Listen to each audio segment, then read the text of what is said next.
Hello বন্ধুরা, রাখি kitchen village food চ্যানেলে আপনাদের সবাইকে স্বাগতম জানাই। আশা করি আপনারা সবাই ভালো আছেন। আজকে আপনাদের মুরগির মাংস রান্না করা দেখাবো সাদা মাটাভাবে, একবারে সব দিয়ে মাখিয়ে রেখে দিব। এখন আমি মুরগির মাংস পরিষ্কার করে ধুয়ে নিয়েছি, দিলাম তেজপাতা, দারচিনি, এলাচ, লবঙ্গ। এখন দিয়ে দেবো পেঁয়াজ, রসুন বাটা, আদা বাটা আর তিনটা কাঁচামরিচ গাছ থেকে পেরে নিয়েছি, লম্বা করে কেটে দিয়ে দিলাম। এখন ভালো মতন পেঁয়াজটা হাত দিয়ে কষলিয়ে ভেঙে নিব, সুন্দর করে কষলিয়ে ভেঙে নেব।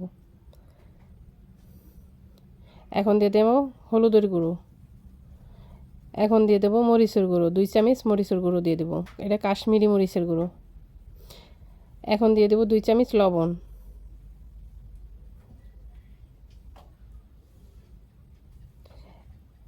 এখন দিয়ে দেবো জিরার গুঁড়ো, ধইনার গুঁড়ো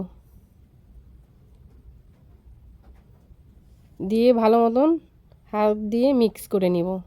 মাংসটা সুন্দর করে হাত দিয়ে মাখিয়ে নিব কষলিয়ে।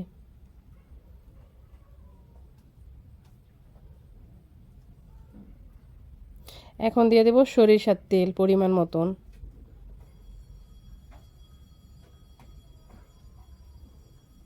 এখন সব উপকরণগুলো একবারে মিক্স করে নিব,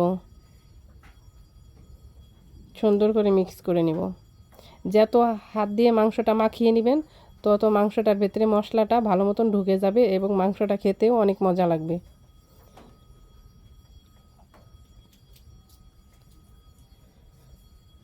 এখন দিয়ে দেব আলু, 2টা আলু আমি গোল গোল করে কেটে রেখেছিলাম, এই আলু দুটো দিয়ে দিলাম।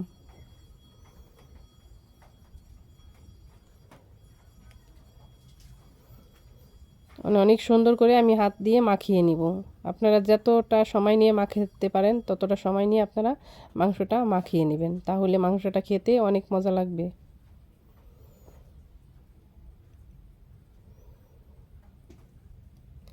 এখন হাতটা ধুয়ে অল্প পরিমাণে একটু পানি দিয়ে দেবো হালকা করে।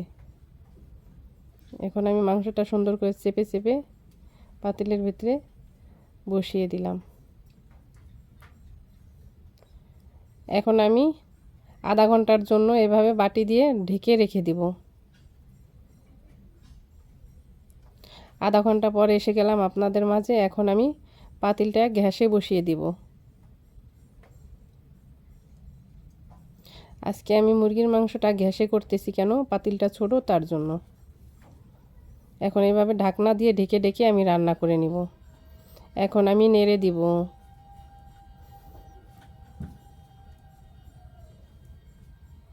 সুন্দর করে নেড়ে দিব। এক পিঠ উল্টে পাল্টে নেড়ে দিব।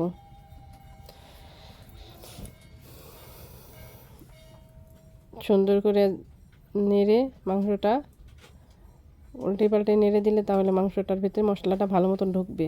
এখন আমি বাটি দিয়ে আবার ঢেকে দিব।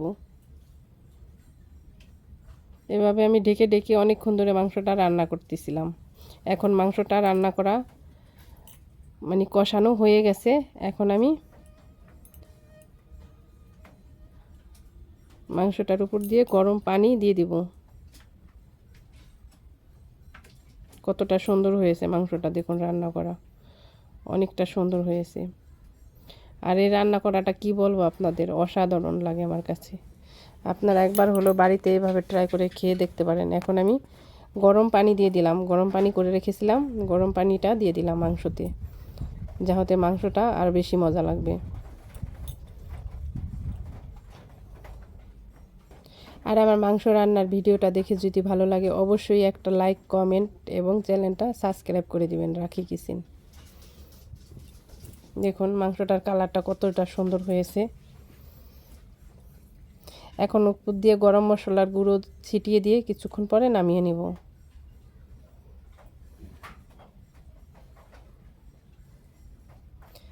কত অল্প সময়ের ভেতরে আমার মুরগির মাংস রান্না করা হয়ে গেল। এখন অল্প পরিমাণ একটু লবণ লাগবে, তাই দিয়ে দিলাম।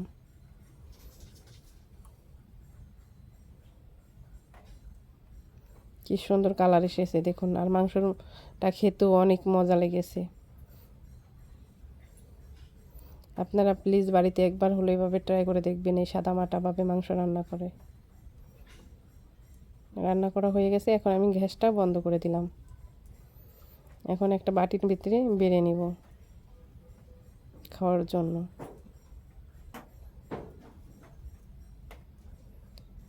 প্লিজ আমার ভিডিওটা দেখে ভালো লাগলে অবশ্যই লাইক কমেন্ট শেয়ার করে দিবেন এবং দয়া করে রাখি কিচেনটা সাবস্ক্রাইব করে নেবেন। আমার ভিডিওটা